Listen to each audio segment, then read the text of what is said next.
شریعت محمدیہ نے بیت اللہ کی عزت کا دفاع کیا ہے اور اہل ایمان کو اس کے آداب سکھائے ہیں۔ کوئی شخص بیت اللہ کی طرف منہ کر کے یا پشت کر کے پیشاب اور پخانہ نہیں کر سکتا۔ اسی طرح قبلہ رخ تھوکنے سے بھی اسلام نے منع کیا ہے۔ کچھ تو ایسی باتیں ہیں جو لوگوں نے تراش لی ہیں کہ جی قبلے کی طرف پشت کر کے آپ چل بھی نہیں سکتے، تو دیکھا ہے بعض دفعہ لوگ طواف سے فارغ ہوتے ہیں اور الٹے قدموں واپس پلٹتے ہیں، بھلے پیچھے کوئی بیچارہ نماز پڑھ رہا ہو اور یہ اس کے اوپر سے کلا بازی کھاتے ہوئے نیچے گرے، سر پھڑوا لیں، وہ مشکل نہیں ہے، لیکن قبلے کی طرف پشت کر کے واپس نہیں جانا یہ بنائی بھی بات ہے۔ اسلام نے جو آداب سکھائے ہیں اس میں کیا ہے کہ آپ قضاء حاجت کرتے ہوئے نہ تو بیت اللہ کی طرف چہرہ کریں اور نہ ہی بیت اللہ کی طرف پشت کریں اور نہ ہی بیت اللہ کی طرف منہ کر کے تھوک پھینکے۔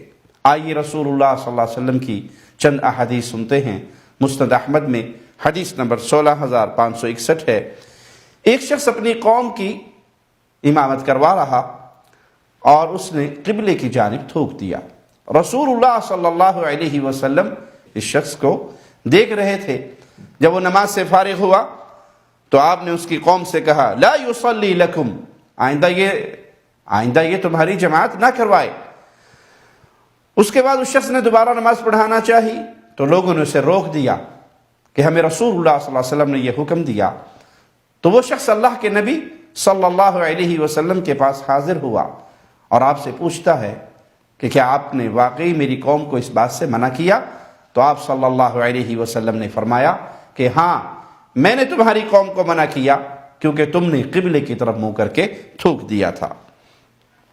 اِنَّكَ آذَيْتَ اللَّهَ وَرَسُولَهُ، بے شک تو نے اللہ اور اس کے رسول کو تکلیف دی، تمہارا یہ عمل باعث تکلیف ہے اللہ اور اس کے رسول کے لیے، یہ پسندیدہ کام نہیں جو تم نے کیا۔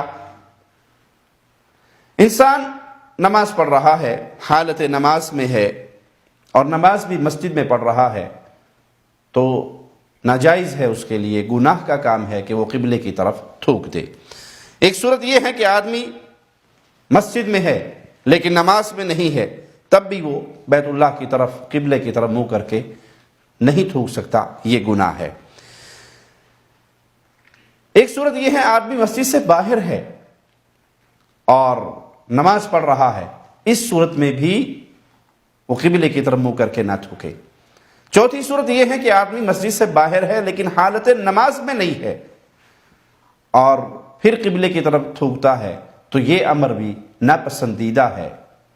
کوئی مجبوری ہے تو ایک الگ معاملہ ہے، وگرنہ یہ عمل بھی پسندیدہ نہیں ہے، اسلام نے اس کو پسند نہیں کیا۔ نہ اپنے دائیں طرف تھوکے اور نہ بیت اللہ کی طرف منہ کر کے، بلکہ اپنے بائیں طرف تھوکیے۔ عبداللہ ابن عمر رضی اللہ عنہ وارضا روایت کرتے ہیں کہ رسول اللہ صلی اللہ علیہ وسلم نے فرمایا یجیء صاحب النخامۃ فی القبلۃ یوم القیامہ وہی فی وجہہ، قیامت کے دن قبلے کی طرف تھوکنے والا شخص آئے گا اور اس کا تھوک اس کے چہرے پر ہوگا۔ یہ اس کے لیے سزا ہے جس نے بیت اللہ کی تکریم نہیں کی، بیت اللہ کی عزت نہیں کی اور قبلے کی طرف تھوک دیا۔ قیامت کے دن یہ آئے گا اور اس کا تھوک اس کے چہرے پہ ہوگا۔ سیدنا حذیفہ رضی اللہ عنہ وارضا سے روایت ہے کہ رسول اللہ صلی اللہ علیہ وسلم نے فرمایا من تفل تجاہ القبلۃ جاء یوم القیامہ وتفلته بین عینیہ، جس شخص نے قبلے کی طرف منہ کر کے تھوکا وہ قیامت کے دن اس حال میں آئے گا کہ اس کا تھوک اس کی آنکھوں کے درمیان لگا ہوگا۔ ابو ہریرہ بیان کرتے ہیں رضی اللہ عنہ وارضا کہ رسول اللہ صلی اللہ علیہ وسلم نے مسجد کے قبلے کی سمت میں بلغم لگا ہوا دیکھا تو لوگوں کی طرف آپ نے توجہ فرمائی اور فرمایا ما بال احدکم یقوم مستقبل ربہ، لوگوں کو کیا ہو گیا ہے، تم میں سے کسی ایک کو کیا ہو جاتا ہے کہ وہ اپنے رب کی طرف منہ کر کے کھڑا ہے، بیت اللہ کی طرف ہے، گویا وہ اپنے رب کی طرف توجہ کر کے کھڑا ہے اور وہ اپنا سامنے بلغم کو پھینک دیتا ہے۔